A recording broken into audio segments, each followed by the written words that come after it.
What is going on, Pats Nation? You guys already know who it is. Patriots Global here, back with another video. And in this one, guys, I am super excited to finally start talking about some Patriots practices for this 2022 offseason. Now, this is just an OTA practice.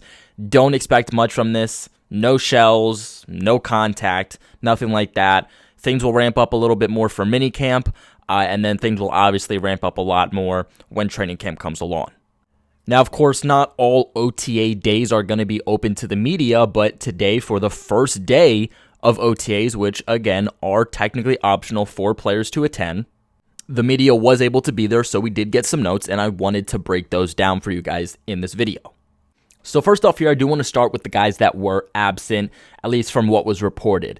So N'Keal Harry was absent, Isaiah Wynn was absent, Andrew Stuber, the rookie, Chasen Hines, the rookie, Matthew Judon, Ronnie Perkins, Lawrence Guy, Byron Cowart, Jelani Tavai, Harvey Longy, Adrian Phillips, Nick Folk, and Quinn Nordin. So it looks like they really weren't doing anything with kicking, gave all those guys off. So what I get from this is one N'Keal Harry. I mean, at this point, I think we're all surprised N'Keal Harry's still on the roster, but the fact that he's not even coming to organized team activities at this point, it's not even hurting his reputation with the Patriots. It's hurting his reputation in general with any team. The fact that a player of his caliber requested a trade, and it just seems like no one's really interested in giving anything up, and now you're not even going to showcase yourself in practice. I mean, he's really just shooting himself in the leg here. Now, my next little bit of a surprise here was somebody like Ronnie Perkins. I was a little bit surprised that Ronnie Perkins wasn't there today. Now, maybe it was just one day in general, but I've heard a lot of good things about how Ronnie Perkins has stayed in Boston. He's stayed around Gillette Stadium to really put himself in the best case scenario to be a starting piece for this team for this upcoming season. With that being said, he's going to want to be at as many practices as possible. So we'll have to kind of see how that storyline continues to transition. But guys that were limited, James White, David Andrews. Not surprised James White was limited coming off of that season-ending injury. David Andrews was dealing with some injuries on and off last year, so another one that's not too surprising. Now, there were guys that were present but were not participating, and these are, for the most part, going to be rookies, which was a little upsetting. Pierre Strachan, Tyquan Thornton, Hunter Henry, Sam Roberts, Anthony Jennings, Cameron McGrone, Marcus Jones, Jabril Peppers, and Brendan Schuler. All of those guys were there, but they were not participating. Again, only the first day of organized team activities, which are optional, so you don't really look too much into this. But, you know, from a fan perspective, obviously you wanted to see guys out there, like Pierre Strachan and especially someone like Tyquan Thornton. And then, of course, obviously, someone like Cameron McGrone, who's been just absolutely hyped up all offseason. Now, Joe Judge was reported that he ran most of the offensive plays today. Now, Bill Belichick and Matt Patricia were both involved with the play calling a good bit, and it did appear that Bill Belichick did take over for that offensive playing calling during the final 11-on-11 periods. And like I mentioned earlier, just shells today, just shorts, no contact, nothing crazy. But we're going to move on to positions here. As for the quarterbacks, for 11-on-11s, Mac Jones went 7 for 9, and then there was a drop. So you can really say he went 8 for 9, but statistically went 7 for 9 because that receiver dropped the ball. Brian Hoyer went 7 for 9. Bailey Zappi went 2 for 2. On 7-on-7s, Mac Jones went 11 for 14. Hoyer went 8 for 10, and Bailey Zappi went 3 for 7. It was reported that today was very heavy on play action passing, and the quarterbacks were throwing a lot on the run.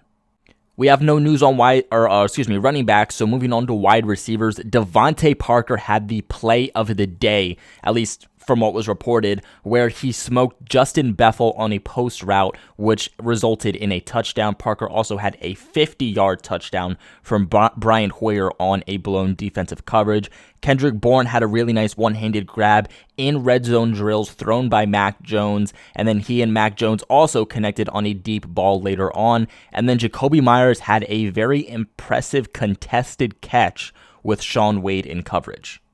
And like I said earlier, there was one receiver who did drop a ball, which kind of brought down that statistic for Mac. And that receiver was Christian Wilkerson, who had the drop. There was no news here reported for the tight end, so offensive line. First team offensive line was from left to right. So at left tackle, you would have Trent Brown, then Cole Strange, then David Andrews, then Michael Onwenu, then Justin Herron. Now, the reason for that is very much likely due to the part that Isaiah Wynn wasn't here. If Isaiah Wynn was here, you're looking at the offensive line that we all projected from left to right. It would be Isaiah Wynn, Cole Strange, David Andrews, Michael Onwenu, and then Trent Brown. But very, very interesting to see how this team kind of adapted to Isaiah Wynn not being here. You know, last year when Isaiah Wynn wasn't here, the offensive line for the most part stayed the same.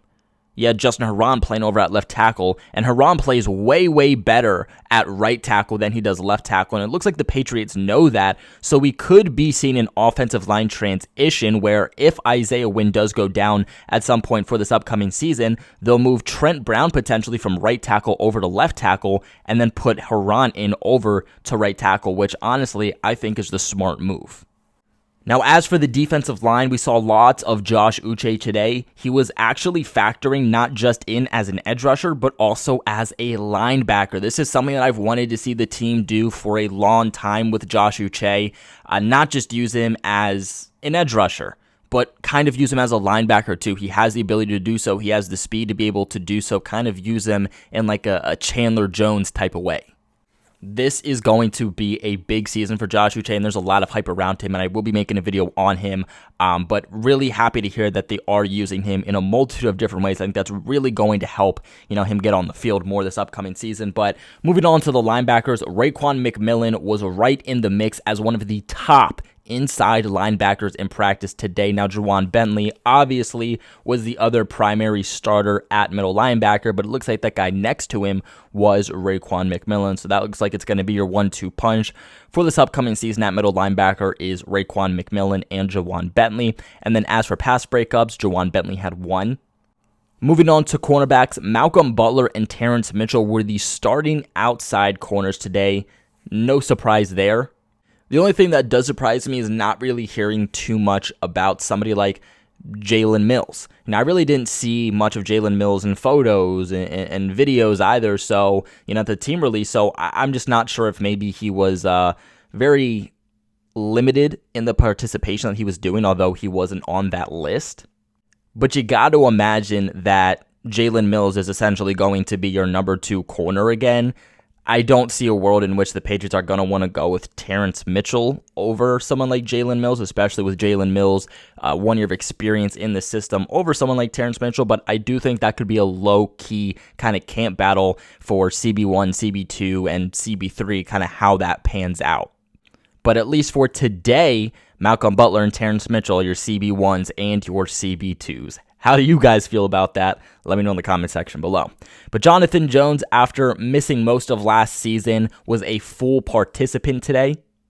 And then as for pass breakups, Miles Bryant had one. Now, Bryant also had the top defensive play of the day in which he punched out a pass intended for Malcolm Perry. Now, Jack Jones, the rookie, was also heavily involved today. I hear that he's been heavily involved so far throughout kind of these off-season programs.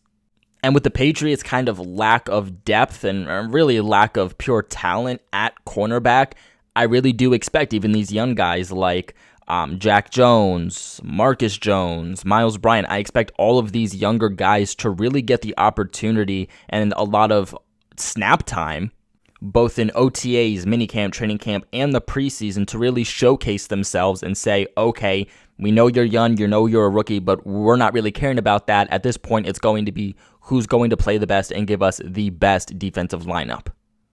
We had nothing on safeties, and then for special teams, the punt returners for today was J.J. Taylor, Malcolm Perry, and Jack Jones. Now, Jack Jones, again, the rookie, and Bill Belichick had what was reported a good one-on-one teaching sessions on returning punts. We also got to see some videos of, or not videos, but photos of Jack Jones also returning punts too. Now, when Marcus Jones gets back, I do believe that's something they're going to highly look to involve him in, and as they should. Now, real quick, I do want to give a shout out to the sponsors of this video and the sponsors of the channel, betonline.ag. Our partners over at BetOnline continue to be the #1 source for all your betting needs and sports info. Find all the latest odds, news, and sports developments, including this year's basketball playoffs, Major League Baseball scores, fights, and even next season's NFL futures. BetOnline is your continued source for all your sports wagering needs, including live betting and, of course, your favorite Vegas, casino, and poker games. It's super easy to get started. All you guys have to do is go to the website today or use your mobile device right now to sign up using that promo code CLNS50 to receive a 50% off welcome bonus on your first deposit. BetOnline, where the game starts. But this is going to be a recap of the New England Patriots' first day of OTAs, also known as organized team activities. What are your guys' thoughts on this recap and the news that we got today? Let me know in the comment section below. Remember to leave a big like on this video and, of course, subscribe to the channel for all of your New England Patriots news. But most importantly, don't forget, go Pats. In Astroworld.